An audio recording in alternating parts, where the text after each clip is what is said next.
Jordi, what did you like about the way this team came together and found a way, especially in that fourth quarter, to outscore them 31-18? Yeah, especially because they made 7 threes in that third quarter, and sometimes you lose focus, and that can take you out of the game. And the guys stayed with it, and they kept fighting, and then we found our own run, and we defended to win the game in the fourth. So that's who we want to be, how we want to play, how we want to compete. So give the guys credit. There was adversity for many different reasons, but nobody dropped their shoulders, and they kept playing, and winning a game like this, it's important for us. To win a game like this, as you mentioned with the adversity faced, no Nick, couple of guys in the foul trouble, just what do you make of the way they came together and also just like fought through all of that? Yeah, steadiness, especially from our veterans. Like Ben had a great game, season high in minutes, his plus minus. He kept us under control. CJ, obviously, we needed him to score and make big shots at the end. We played a lot through him, and he was great, steady. And then Doe, you see him getting that stop at the end. That's what veterans do, is winning plays at the end. So giving those guys especially credit, but then everybody else, that the guys just tried to do their best, and did what was best for the team. So their intentions were great. It wasn't perfect, but like I said, very happy for the guys and proud of them. Could you touch on what you got from CJ in the fourth, particularly not just the scoring, but the scoring, the assists, the playmaking? Yeah, I mean, he creates a lot of attention because he moves, and teams have to guard him that way. Sometimes you get all the guys open just because his ability to get himself open and move around and screen and run off screen. So all his performance, like you said, not just his scoring, also his free throws, 10 rebounds, 6 assists, 2 turnovers. It's like a great line right there. It's impressive. What, if anything, did you say to Nick? I think it's third time he's gotten tossed in Yeah, 21 games.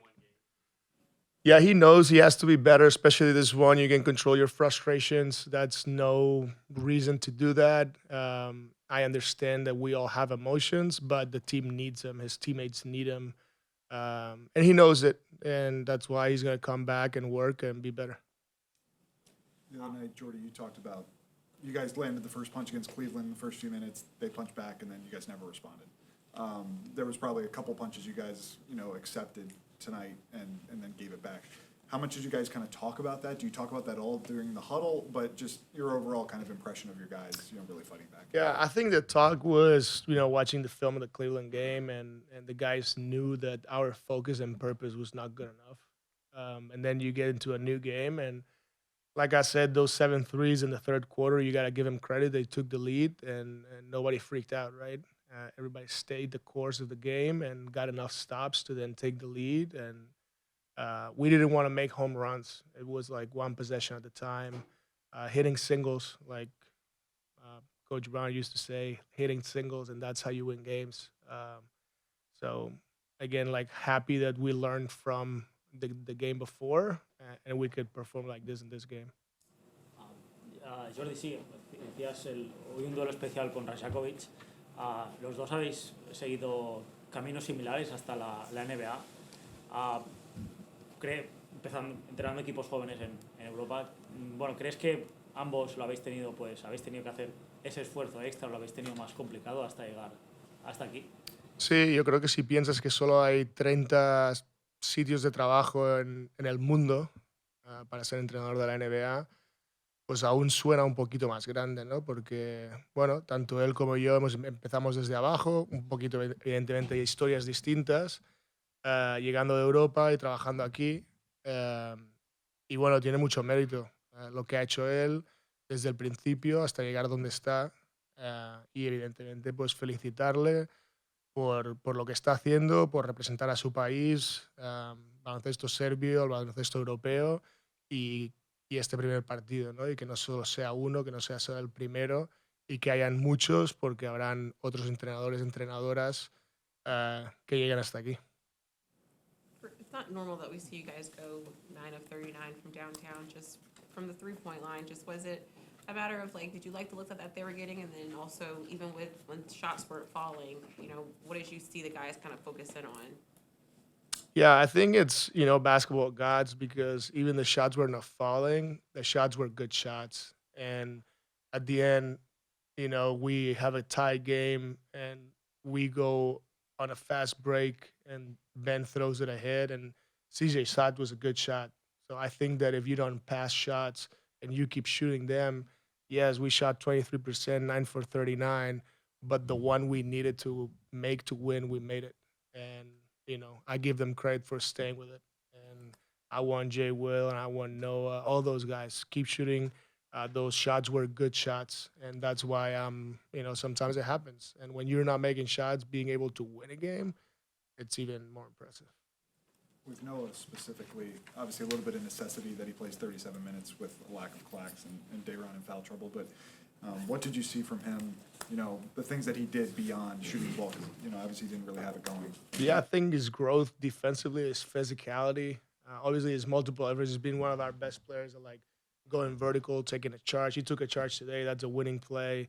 But his physicality on the ball, guarding really good players like Scotty Barnes, and that growth was important. That's why I was comfortable with him playing all those minutes. I should have given him a break, but he's young and he can handle it. So he did a great job. He stayed with it, and I love the way he played after he didn't have a great performance because frustration in Cleveland. And now he comes to this game and he does his job, and I'm very happy for him because he showed growth, and that's what it's all about.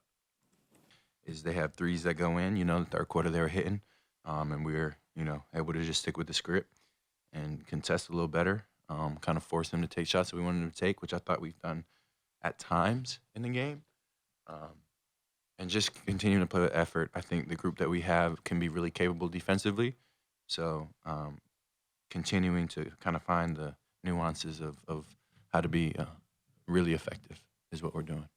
And understanding that at times guys were finding it difficult to penetrate. I mean, were you personally just saying, I need to take more responsibility for the scoring aspect in the fourth quarter? Just game flow. At some points in the game, I felt more eyes were on me and I could, spray the ball and kind of get the dominoes moving for ball movement. And then down the stretch, just kind of taking the game as it comes, and just trying to just really trying to win a game is really what it comes down to. We didn't have a good feeling after that Cleveland game, so we wanted to make sure we came out here and got a dub.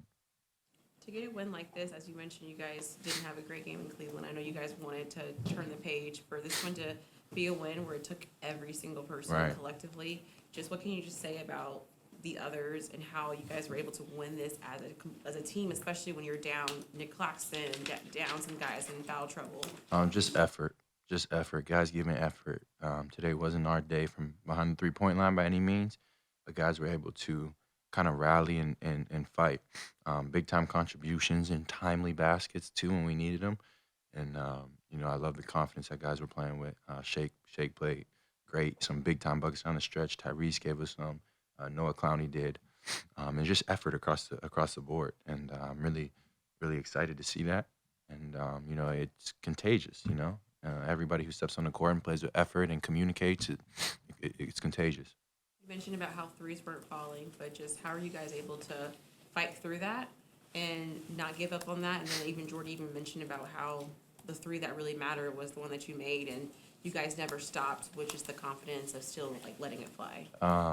We won the possession game today, able to rebound a lot better, and that kind of offset some of those other woes where we were able to kind of generate more possessions and not let them kind of get second chance points and kind of limit them in transition also.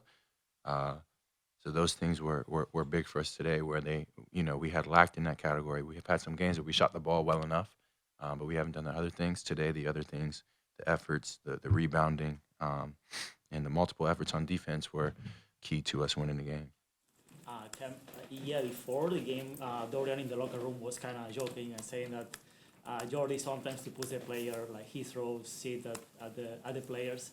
My question is how he pushed the players, but in a way that you don't take it personal. I think the one thing he's done since he got with our group is he's work to establish relationships with us, and you know, let us know that he cares, that he has our back, that he's has our best interests. He's not coming in just barking orders, doing this, doing that, and that allows for that room where like what I mean. His intentions when he jokes with you, and he does it fairly and evenly, and it's a credit to him really, because he hasn't been with our group that long, but I think he's done a good job of kind of slowly but surely gaining our trust on that end. Cam, Jordi talked about yesterday's film session. Maybe it was a little, I don't want to say unpleasant, but there was needed to talk about the way that you guys didn't really respond to Cleveland's early run in that game on Monday night. Yeah. How do you what conversations did you guys have as a team, and then how did you think the way you guys responded, especially after Toronto went on that run in the Just that we have to be better. It's not anything in specific. I think I said it right after the Cleveland game. It's not a game planning issue. It's not a this. It's not a that. It's small moments in the game where communication becomes really important, or responding to step up our physicality, understanding the flow of the game. And we watch the Cleveland film, and you see technical things that we did wrong, but they can be corrected with better intentions. So I think today our intentions were a little bit better, not perfect. Still a long way to go, but this time we come out with a win, and that's the name of the game. So now we got to turn the page again, take the positives, take the negatives, learn from them, and try to get ready for Utah. On the offensive end of the floor for you, I'm interested kind of like, you're very much a focal point of the offense right now, right? And, does it feel different than in the past, with you, just kind of your role and how it's kind of continually shaping to being more and more focal point of the offense? And, do you feel that transition, or you just kind of feel like you're playing basketball? No, I feel the transition. I get the ball in my hands a little bit more, and able to make a little bit more in different actions. Excuse me. A lot of it is due to the nature of the actions that we run, and how I kind of factor into that, and trying to use ball pressure and kind of gravity to my advantage, and freeing up everybody else at the same time. So yeah, it's different, but I'd say it doesn't feel feel odd, awkward, or anything like that. I love the hoop. I love going out there and playing, and I just want to win at the end of the day. So I'll do whatever it takes. And sometimes in my career, that's been sitting in the corner a little bit more, and looking for opportunities that way, and playing off some really good players.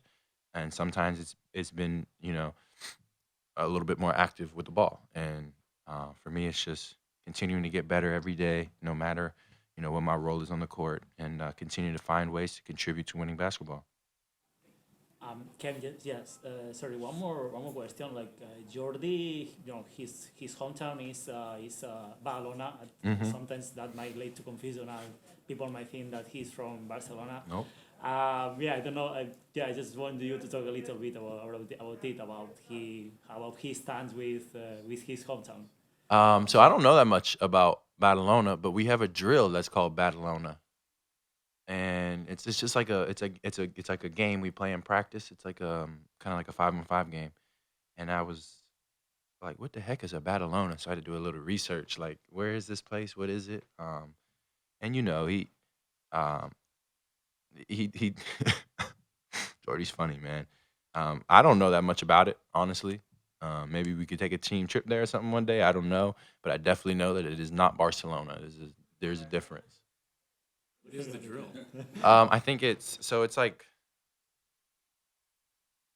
kind of like a 5-on-5 transition, but like multiple teams.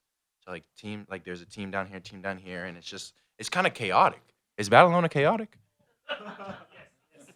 Okay, well, the drill is kind of like chaotic, and 2-3, something like that. no, it's like 5-on-5 to this way to this team, and then the defense gets the ball and comes 5-on-5 back this way against another team that's sitting there waiting, and then it's just continuous back and forth. And I remember the first time I did it, I messed up, and I was like, "What is this drill?" So if Badalona's chaotic, then that would make sense. So you're in transition against a half-court. Defense, right? Yeah, you set defense. Yeah, pretty much. Is that how it goes? See, I'm still messing it up, man. I might need a refresh on that, but yeah. Thank you, guys.